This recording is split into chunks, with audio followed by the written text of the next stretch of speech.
What a great race. Good luck, everyone. Set to go, and they're off and racing. This is the Tote Plus Chester Cup. Famous old race with a great heritage, a wonderful spectacle. This isn't just another race. It's a legendary Chester Cup, where stamina meets strategy and split-second decisions make or break careers. Keep your eyes on the brake. One bad start here, and your dream's already in the dirt. Slowly away was It's Good to Laugh, the early back marker, and last year's runner-up, the Grand Vizier, together with Falcon 8, also slowly away. Falcon 8 now last, actually, as the Grand Vizier is the one steering the very wide course in the early stages, and he's moving through the Grand Vizier to lead, passing the judge for the first time. Torcello's with him, and then Land of Winter in third place. Disputing third with him is Coltrane. Coltrane's followed by Solent Gateway, who is really buzzed up. Satellite, Solent Gateway, not a good early sign. Radzinski's just ahead of him now on the inside. Morph Speed towards the outside of Solent Gateway as Ben Curtis does his level best to settle Solent Gateway in the early stages. Arcadian Sunrise is slightly further behind. Then Solo Saxophone, who's racing just slightly worse than mid-division. Halifon is with him. And looking to the ones at the back end of the field, Cleveland has got three behind him at the moment. Reshun being one of them. Last year's hero, Falcon 8, second last at the moment. And last of all, It's Good to Laugh. They're over on the far side of the track then for the first time. And the clear leader now is Torcello. Torcello's opened up here to sit three in front from the Grand Vizier in second place and Coltrane in third. Land of Winter still right there in company with Radzinski as they come now back towards the stand with still a circuit and a half left to go. Torcello's playing the long game, setting the pace, dictating the rhythm.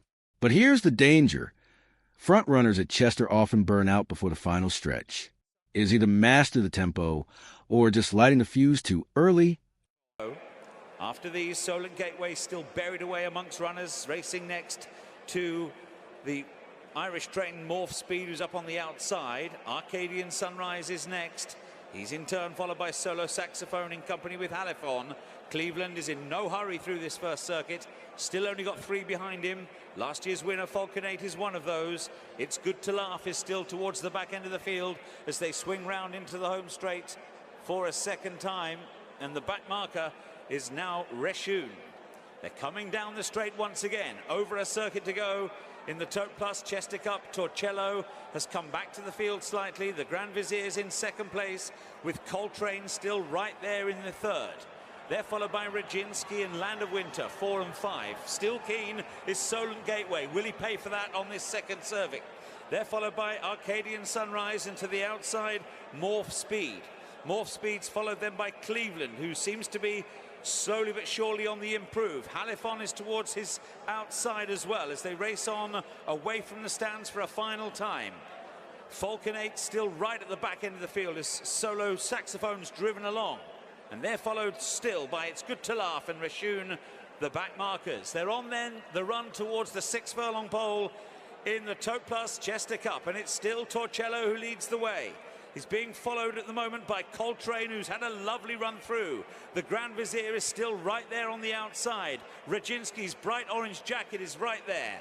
Halifon towards the outside. Land of Winter is after those. Solent Gateway's on the wide outside in company with Arcadian Sunrise. Cleveland's going perfectly well with 4 furlongs left to go. Behind him is Falcon 8. Ridden along on their outside is Morph Speed. And they're followed by It's Good to Laugh, and Reshun is still the back marker. They're heading past the 3 furlong marker in the Chester Cup. Torcello bravely tries to see it out. In second place, Coltrane. It's gone like a dream for him throughout, ahead of the Grand Vizier. Then Radzinski. Cleveland sticking to the inside is next with Arcadian Sunrise. And from the back, Falcon 8's got a lot to do, but he's staying on now down the wide out. Here it comes, the money phase.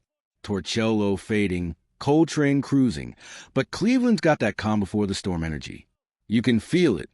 The kind of silent confidence that wins cups and breaks hearts. Outside of the field, Coltrane, Torcello, Radzinski, not much room. Cleveland trying to move into top gear, and Arcadian Sunrise as well. Up front, Coltrane. Here comes Cleveland, though, with a tremendous run on his outside. Coltrane and Cleveland. Cleveland getting up. Cleveland won it. Aidan O'Brien's had a dream week, and he wins his first Chester Cup. and he's beaten Coltrane with Radzinski, and Arcadian Sunrise finishing in the money. Last year's winner, Falcon 8, came next. Do that again, Jamie is just on his hands and knees, bowing down to Ryan Moore's superiority. What a ride, Jamie, on Cleveland. Honestly, never seen anything like that. The drama, the stakes, the race, the competition. It was such an odd race, Chester Cup, from start to finish.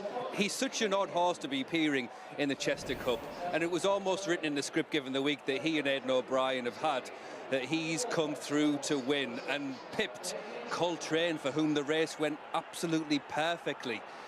And he must be a right horse. He must be a right horse. He's come from a long way back. In a race. It's poetic, isn't it? A week of dominance for O'Brien, capped with a masterclass in patience and timing.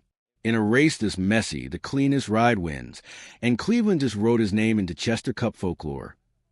In a race where that was so difficult to do. It was so messy. There was so many of these. Never got on the track. They were wide. They were free. It was messy, and he was down scraping paint the whole way. And look, I know you're a hostage to fortune, but he had the horse under him to take him into the gaps when he needed them, and when he really needed one, Ryan made a decision to come out. And there was a bit of inevitability about it after that. But God, if you're watching him the whole way, that was a fun race to watch. It was absolutely fabulous.